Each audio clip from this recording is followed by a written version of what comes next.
Okay. So 3 times Om. Sahana Vavatu.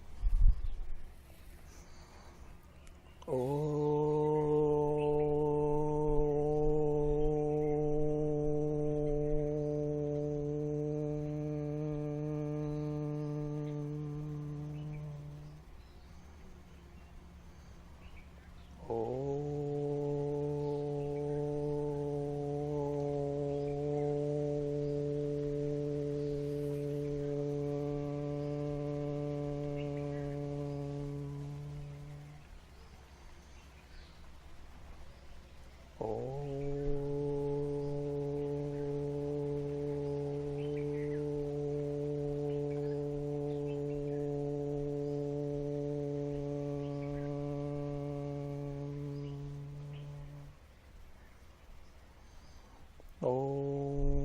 Sahana Vavatu Sahanau Bhunaktu Sahaviryam Karavavahai Tejasvinavadhitamastu ma vidvishavahai.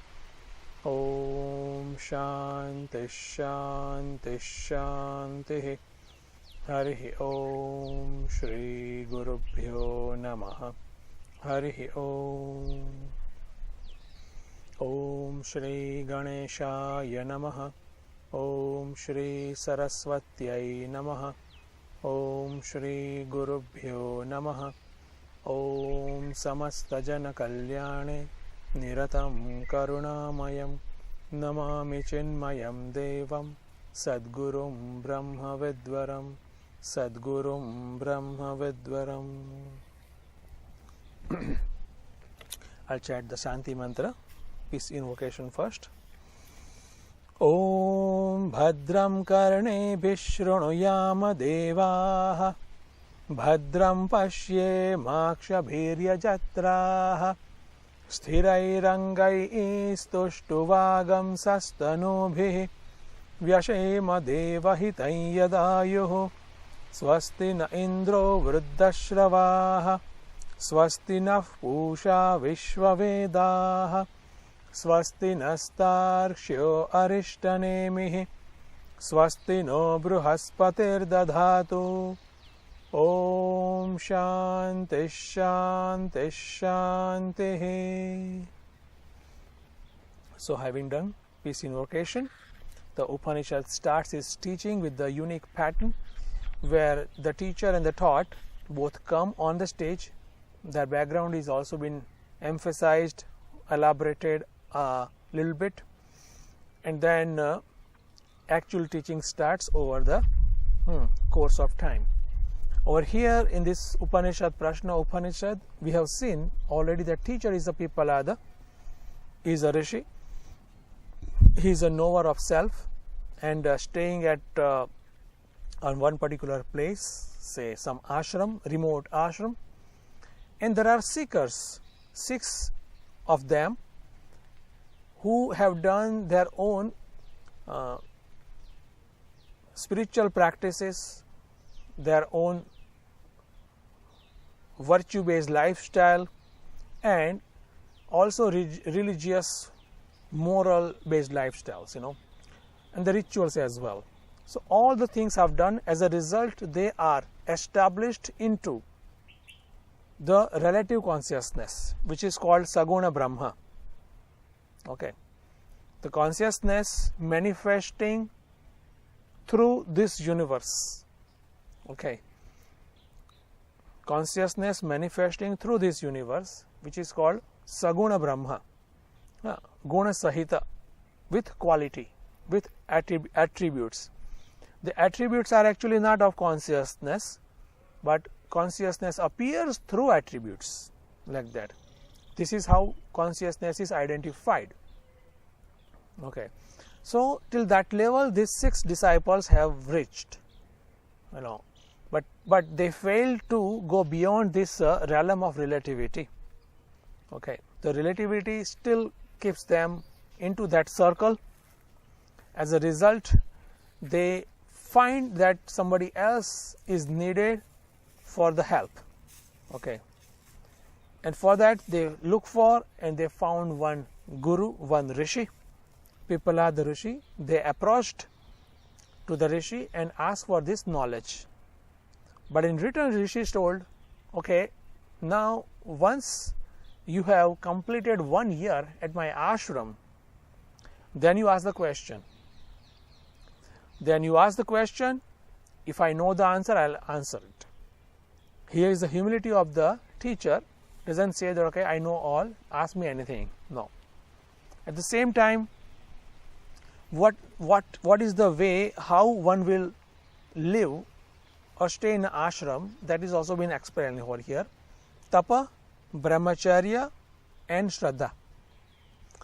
So one should not see that, okay, the ashram is big enough and now we got like 6 servants for free, and they need to just work for long as much that our teacher says. So it's not the case. There should be faith, okay, because in absence of faith, or faith is diminishing, all these doubts creep up, and these doubts has no logic also, and you cannot even prove certain things, So that shows that, okay, the faith factor we need to work on. So here also that Upanishad says that, okay, one has to have faith while staying with the Guru, and that faith will help one go further, okay. And on the course of time, staying with the Guru, definitely Guru takes different tests, because based on one's own level of development, based on one's own area of weaknesses, Guru will make sure that weaknesses go off, like for example, one example I just remember that one disciple, of course, was living in ashram with the Guru for a long time, and one fine day or one bad day, Guru kicked him off. Guru said, okay, just move away, okay, you are no longer needed over here. Something might have done, but it was not that much significant that big cost one has to pay. And the disciple was very miserable, very sorrowful. He has to go out of ashram and just wander here and there for the food or for shelter. It took like 3 days, 4 days, and he was miserable still.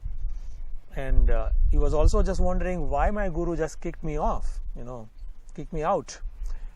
He was not getting any proper reasoning also for that. But then after, say, for 7 days or so, Guru called him back, okay, and he was very surprised of what happened. Why you kicked me out and now you are calling me back? Then Guru says that, okay, yeah, because you had developed a attachment with the ashram. You left the house, okay, and came to the ashram, and then you left the attachment from the ashram, but from the house, but developed attachment to the ashram. Means you left one building and again attached to another building. Okay, so that's not the purpose. Okay, so little jolt was necessary. So here what he got it. So that way that Guru gives sudden test, not all the time sweet ones, So that also happens during course of time when person lives with the Guru. So that's why faith is very much necessary, so that we keep moving on, because our intellect, our current intellect, will not find any logical reasoning of certain actions of Guru. It happens, okay. And if we conclude that way, because I don't find any reason, okay, or any valid reason, I see it improper, I see it injustice to me, and then indirectly I blame Guru. That happens. So when over there, the power of faith only sustains the disciple, okay. So that is also necessary. At the same time, discipline of higher and higher order, and the tapas, the spiritual practices, what is being prescribed by Guru, one need to do. So all this combination of many different aspects, with that aspects one need to live in ashram for a long time, so that the cleansing or necessary qualification one acquires. So that also happens over here. We can just understand that way. And after a year, there was a very fortunate day, and that all the disciples are sitting in front, we can imagine, and one disciple just comes forward and asks the question, because that's the day when they can ask the question and teacher will answer. Okay, so they pass the test. Over here we can see that way. So this is how it goes further, the discussion or conversation in Upanishad. So now we'll go ahead with the mantra number 3. Okay, what it says: Atha kabandhi katyayana upetya paparacha bhagavan kuto hava imah prajayanta iti. Okay, so now the first disciple out of 6, his name is Katyayana, Kabandhi Katyayana. He asked the question. Again, one question, one section. 6 questions, total 6 sections. We have seen already. So here now, the first disciple is asking question, coming closer to Guru, and then asks the question very politely. He says, "Hey Bhagwan, O Lord, O Guru, now this is my question. Kutaha va imaha prajaha prajayante." His question is regarding the relative world. Okay. His question is regarding this world, and not within world. Area is not within world, but the cause of the world. Okay, because a lot of fine tuning about the area of the world is done, and this relativity ever remains or sustains. So one needs to know what is the cause of this universe. Actually, why such question comes? Because in the pursuit of spirituality, it is essential that I know the core of my personality, I know the core or cause of this world around, and also I know the essence of God. Okay, where I have faith about God, I know a bit, but I need to know essence of God also. These are the 3 different avenues one need to go deeper and deeper and deeper. About myself, about the world, about God. It's called in Sanskrit Jiva, Jagata, Ishvara. Okay. So the core of all 3 is necessary to know very well. Okay. So, and this way we will also see the nature of inquiry, going on over here. So the very first area of inquiry is this world. Okay. And the rest of the section is the answer from the Pipalada Rishi. Okay, so mantra 4 I'll chant. Maybe I may not chant the rest of the mantras because there is a thought line, it goes further. But mantra 4 I'll chant, and then I'll just point out the important aspects in the subsequent mantras. Tasmai saho vacha prajakamo vai prajapatihi satapo tapyata satapastaptva samithunam utpadayate raincha pranancha iti etau me bahuda prajaha karishyate iti. It goes this way. It's a prose order only. Now the answer comes this way, that now the Pipalada Rishi replies to that disciple called Katyayana. Area is about the creation. So the first answer is coming, okay, how this creation came about. There is a word called Prajapati over here, Prajapati. Or you might have heard the name Brahmaji, okay, is a similar.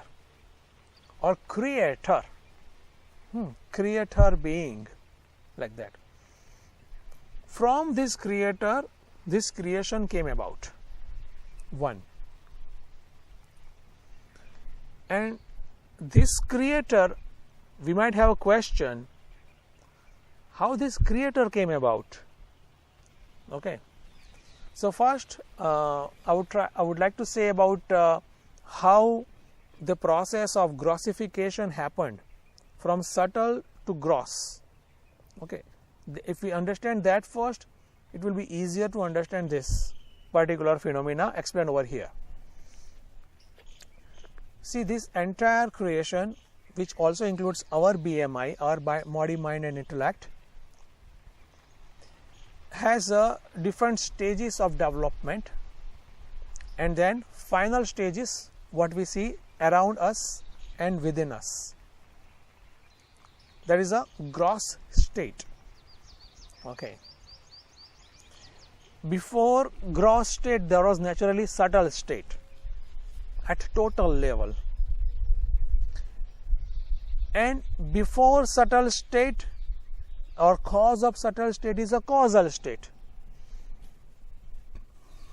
Causal state. So causal state, subtle state and gross state. These are the three different states of creation. Because we know that any action must have a cause behind it. Okay. And there are at times chain of causes. Okay. The cause is an effect for another cause, higher cause, like that. So there is a chain of cause and effect which results into final effect. Okay. So here also the same. The total level also, there is a causal state of total or universe, there is a subtler state of universe, and there is a grosser state of universe. Causal state is called Ishvara, total level. Subtler state is called Hiranyagarbha. These are the technical words. And the grosser state is called Virata. Virat. Okay. Like, Virat Purush. There is another word also. So here this Prajapati means the total subtle state, which is called Hiranyagarbha. So here Rishi doesn't go all the way down to the ultimate cause, but just goes to the immediate cause, which is Prajapati or Hiranyagarbha. Okay. And what he says that Praja Kamaha Abhavat Satapot Atapyata. This Prajapati or Hiranyagarbha does tapas. What kind of tapas? Knowledge based tapas. It is just like to just give a easier example which compares to this universe, like before building any structure, there is a design or blueprint of that particular structure, say house. So what kind of house it will be, how big it will be, how big the drawing room will be, kitchen will be, the position, etc. First is designed in a one particular piece of paper, okay, or computer. But design stage is first. And based on design, there is an execution. And over the time, there is a effect which we call a house. The house reflects the design. The same is the fact over here. This particular effect is reflecting the causal state or subtler state rather. Okay. So here tapas, penance, means that creating the design. Okay. And what is the material, raw material of the design, what is the basis of particular design, it is called the total karmas, which are stored into seed form. The way individual gets another body based on the individual karmas which manifest, and that makes a constitution of the mind, and accordingly the gross body. Same happens at the total level. The total karmas in seed form are being checked, and from there the blueprint is taken for the gross universe. Okay, and that particular part or phenomena is called tapas. Okay, over here. So this tapas is knowledge based basically. Okay, and that tapas is done, and then what happens? Bahuda praja karishyata. Now let me create so many different jivas, the people, different species, etc. Okay, but before creating different species, there is one intermediate things, and that is called two distinct phenomena. This particular Upanishad talks about creation with one particular phenomena, and that phenomena comes over here. Adityo havai pranah rai eva chandrama. There is a dual factor. First of all, the dual factor is been created in this universe. From this dual factor, the rest of the manyness or plurality is been created. Very interesting this is. And what is this dual factor? Is given the name Rai and Prana. Rai and Prana. That's what. And this dual factor is different from each other, but very interestingly complementary to each other. And this dual factor makes the one unit. Okay, so very practical approach also been given in the area of the creation over here. And what here Shruti says first, that Aditya or sun is a prana, and Rai or moon is a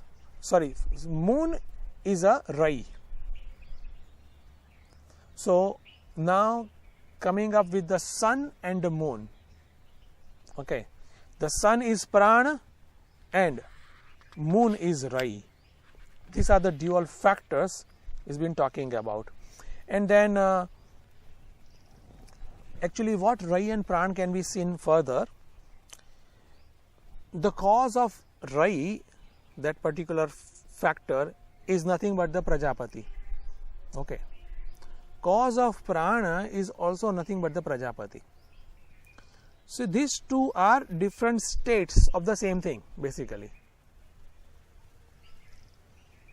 If we have ice in front and water in front, both will look different. Okay, both will feel different also. The experience coming from both will be different altogether. Now, ice will be naturally cold, water of course room temperature, the average one is a fluid, another is not fluid. But we know the fact that both are the same thing, water of different state. Okay. So same way here, these two phenomena, Rai and Prana. At times some commentator also says about this Rai and Prana can be seen as that matter principle and the consciousness principle, the relative consciousness. That way also they compare. Okay. So this prana is nothing but Prajapati, at causal level, and Rai is also nothing but Prajapati at causal level. Further, this Shruti says this prana or sentiency is all pervading. Okay. And that Rai, which is the matter factor, is also all pervading. One more factor I should say right now here, that anything subtler in the creation is a prana, and anything grosser in the creation is Rai. Just like a water vapor and the ice. The ice is grosser and the water vapor is the subtler. Okay. So, two different states come up and they interplay, because we need more than one to play around, Single person cannot play. We need a minimum two. So, here there are two. Two made out of one entity only. The states are different, that's all. But they interplay. Okay, that's very interesting, And this two becomes infinite, so many. So, this is how I see that this is how we should narrow down this plural universe. Okay, there is a play of two. We see the dual, okay, which is called mithunam over here. That word is called mithunam. The two is being created like that. So, this very interesting way, this creation is being pointed over here. And having pointed creation, prana as a sun, the Upanishad also mentions that how sun, when rises and then through sun's rays, encompasses entire cosmos. Same way, this prana is encompassing entire cosmos. This prana principle is encompassing entire cosmos in terms of matter and also in terms of a time principle as well. Before creation there was no time, there was no concept of time. The concept of time also came about along with creation. Before creation there was no maniness. The maniness came about along with or after creation. Okay. So, this part is been highlighted indirectly over here. Okay. So, the way sun covers entire cosmos, through the rays, the same way the prana covers entire cosmos, and we see sentient beings which called jiva. Okay, the individuals may be human body, maybe bird, maybe insect or animal or any other creature. Okay, but it's there. Okay, so here, and the prana is this way, and the Rai comes as a grosser manifestation in form of a matter principle. Now, having said this, these two principles, even though they look different, one seems to be inert, another seems to be sentient, but both are the same thing. Okay, and that also is a principle of what Albert Einstein has discovered, that energy and matter, okay, both are the same thing. They can also interact, at the same time they can convert into the another also. Energy can convert into matter, matter can convert into energy. This phenomena happens naturally in this universe. Okay. That particular aspect is being mentioned over here in form of Rai and Prana. Okay. One is a subtler, another is a grosser. Prana is a subtler, Rai is a grosser. But both are the same thing. They are causing from the Prajapati or Hiranyagarbha. Okay. And then subsequently all different varieties are being manifested. So what it means that we need to generalize the creation into these two. Okay. See, this is now in terms of or with respect to the place or the body. Now the same phenomena is also following in the concept of time as well. You know, the Shruti or the Upanishad further says that hold on, even the time is also nothing but Rai and Prana. Okay. The day and night. So day is considered Prana and night is considered Rai. And both, because Prana, day is related with the sun. Okay. So daytime being related with the sun, and sun is nothing but the Prana. So daytime is also Prana. Night, which is connected with the moon, which is Rai, night time is a Rai. It goes this way. And both together makes one day, night and day. And then fortnight. Fortnight, full moon and no moon. That's another dual, which makes a month together. Okay. Then 6 months.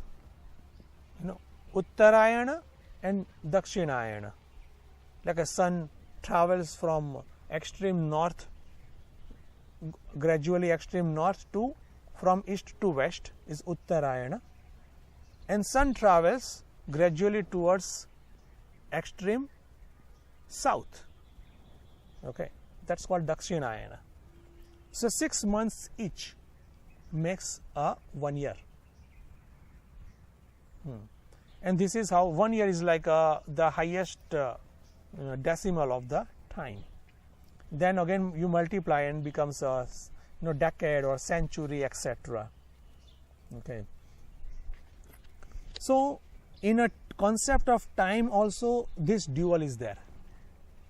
In concept of space also this dual is there. So the Rishi over here says that okay, please identify this dual across the universe, Rai and Prana,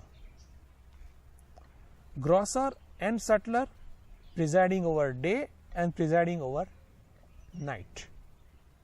Okay, make it generalization in this particular fashion. Okay, that makes understanding this universe easier. Okay, otherwise we may get lost into the so much infinite plurality of this universe. We may get lost, and our intellect also may not be able to comprehend everything. All the phenomena, all the objects, all the species is not possible, in general. But at causal level, understanding this particular phenomena or species is possible. Okay. At the level of principle, understanding the phenomena is possible. And this is what Upanishad is trying us to understand. Okay. And in that line says, okay, time and space rather is nothing but Rai and Prana. Okay. These two principles again make concept of time, concept of space. Okay. These two principles make Jiva, the individual, where there is a sentiency and there is a body also. Okay. So, very unique way this creation is being explained. And now further, apart from explaining this universe, Shruti is also explaining certain another aspects, which is called gati. Gati means the soul's journey after death. Because just having some neutral information about the universe doesn't help us a lot. Within universe, how we travel and how we go closer to the core of the universe or core of our personality, that matters. Ultimate goal is that only, that I go nearer to the core of my being. Okay. Again, with help of understanding this universe also helps us understand. And that's a fact that unless we sort this surrounding world around, part of our mind will have some query, some inquisitiveness, some interest in the world. That's for sure. It will be like that. Part of our mind will have some fear about the world also. Part of our mind might think, okay, maybe that particular aspect of this world might interest me more. All these things happens. So one need to generalize this world around, and then one can go within in the deeper chamber of one's own heart. Otherwise it's harder, rather not possible, because our mind will keep throwing outside. So this particular thinking process and thinking based meditation makes the world see us at a causal level. We can see the world as a causal level. And over here the cause is being told Rai and Prana, which is again effected from the Hiranyagarbha or Prajapati. Okay, that way it should be seen. That's one. And second, as a part of explaining this universe, which is nothing but Rai and Prana,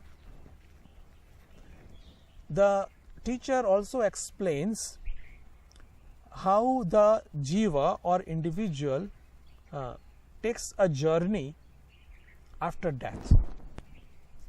Okay. So that also, because it's interesting, because it matters that what kind of action we do.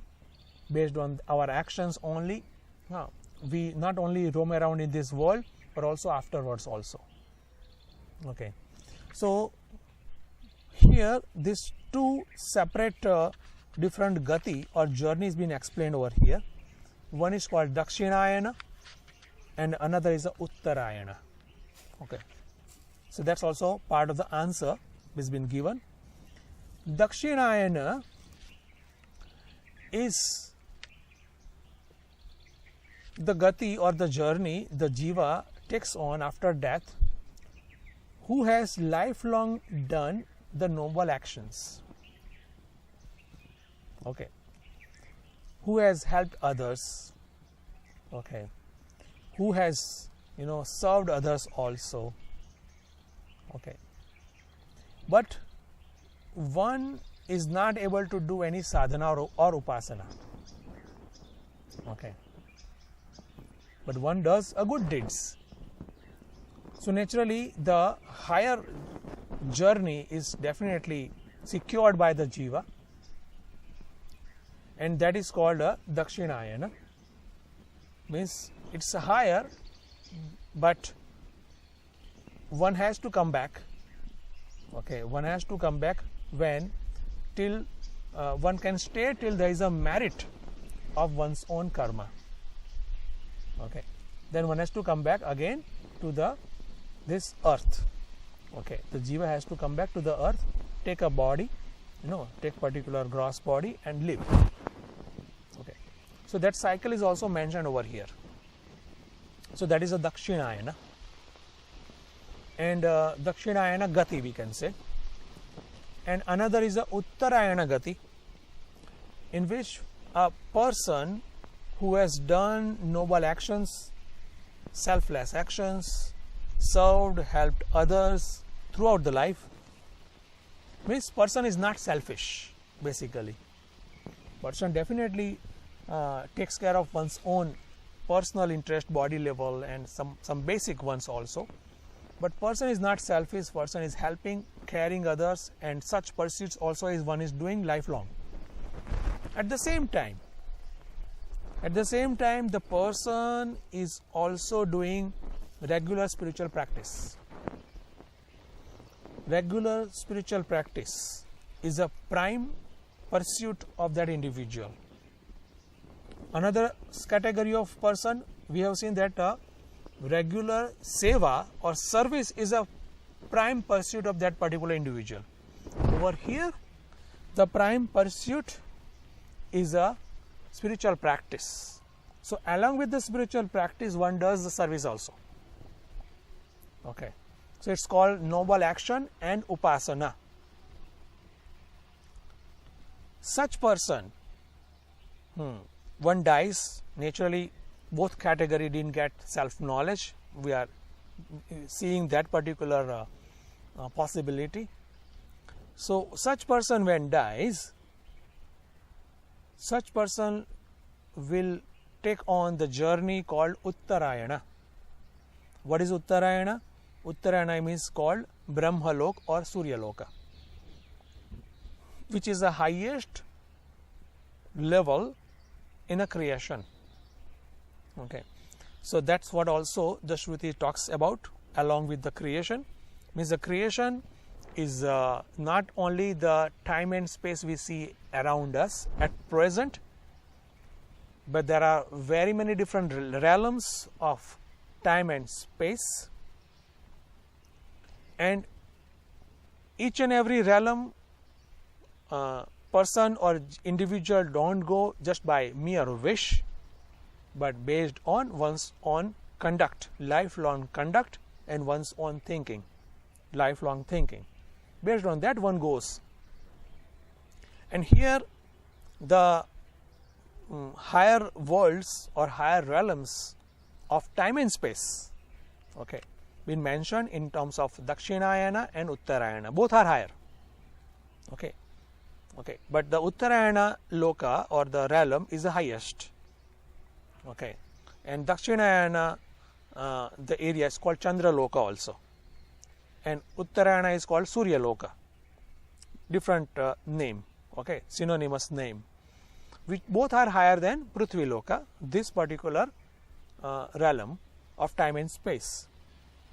So naturally we have to accept, or we have to add it, that those who are not living the life of helping and serving others, those who are living the life of selfish pursuits, naturally they are immoral. Naturally they are moral only when there is a benefit, some material benefit to them, then and then they will be moral, otherwise immoral. Means they use moral for their personal benefit only. Okay, so those selfish ones are not entitled for any of these two realms, and they go to the lower realms. Okay, that we need to add it over here. They go to the lower realms after they depart this body for good. So this particular factor is also been explained over here. Okay, just for us to have encouragement that okay, whatever pursuit or spiritual practice we do, it adds on, in our entitlement to the higher life. Okay, if we cannot make it in this life, the self knowledge, But whatever pursuit you make, in terms of helping, serving others, or in terms of spiritual practice, it helps us gain the higher realm of the spirituality or higher realm of the creation. Either. Okay. So that factor is also been explained over here. And that way, this dual is also been explained over here. The higher also has a dual, Chandraloka, Suryaloka. Okay. One, the Dakshinayana, they return. Once the merit is over, the Suryaloka, they don't return, they go further into the direction of self-knowledge, they gain the knowledge over there also. Okay. So, in nutshell, this dual or mithunam, the word here used in Upanishad, this dual pervades this universe. Not only our realm of space and time, but different another realms as well. Okay. And from these two principles, this entire universe or cosmos is made of. Okay. And that is the answer of people are the guru or people are the rishi to the disciple. Okay. So explaining the universe or world with help of this dual principle is a uniqueness of this Upanishad. Okay. Maybe we can keep that much. Time is already done. Okay. So, section 1 over. Question. Okay. Does the Upanishad explain how we, one can give two? One, Unity. that Prajapati. Yeah, the Prajapati can actually give two. Okay. How it became two? Yes. How it came out with two? You spoke of karmas, and how come there be karma before time? Okay. Before time exists. Before time. Yes. Okay. That's a very interesting question. Yes. This way it should be seen that karma itself, when we drill down, okay, on surface it's quite fine that because of my current karma I pay or I harness in the future, and my current is because of my past. Okay, but if we drill down, literally drill down, the karma, what is the first karma? The first karma, if we consider or accept what is the base of first karma, that also comes up. So, if we just trace back this way, we find that there is some fallacy. There is some fallacy. But on surface, it looks fine. It looks fine. It is just like, I'll give some another little grosser example. If we walk, say 1 kilometer, okay, we go further from point A to point B. Okay. If we walk another 5 kilometers, we go from point B to point C. Then D, E, F, like that. But if we keep walking, one day we'll come back to point A. Because things are circular in the nature. The universe is circular in the nature. We walk in earth also or space, anywhere. Okay. It's a circular in the nature. That's thanks to science. We know that fact. So, here is the same phenomena happening. This creation is also cyclic in nature. Highly interesting. It is cyclic in nature. And is such that, like some rat, just came in one particular, like a circular thing, just keeps going on and on and on. The rat doesn't find the end.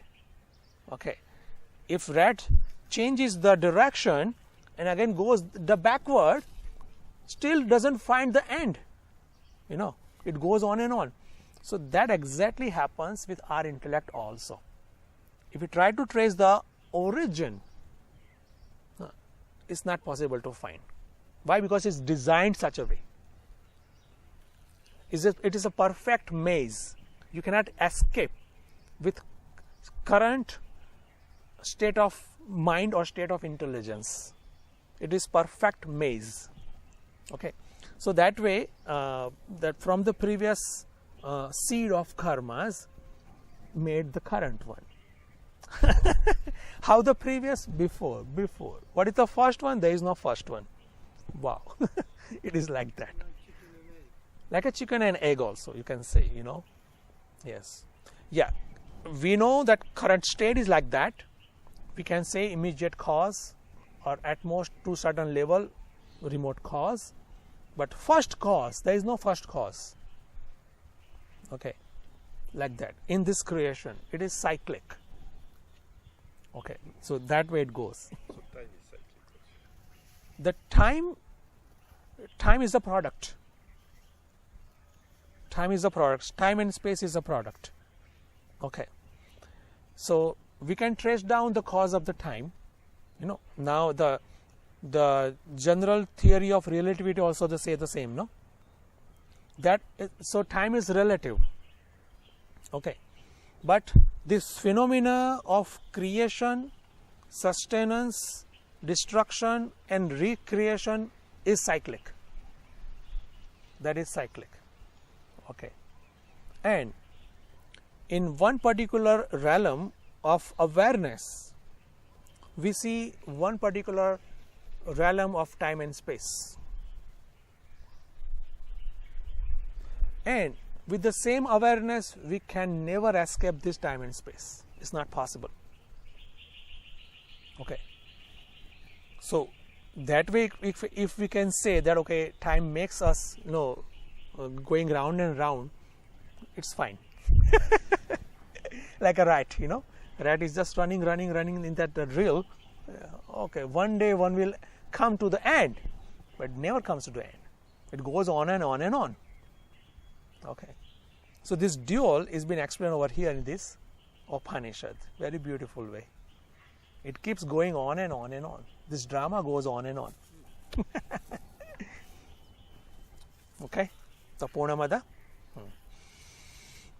Om Purnamadav Purnamidam Purnat Purnamudachyate Purnasya Purnamadaya Purnameva Vashishyate.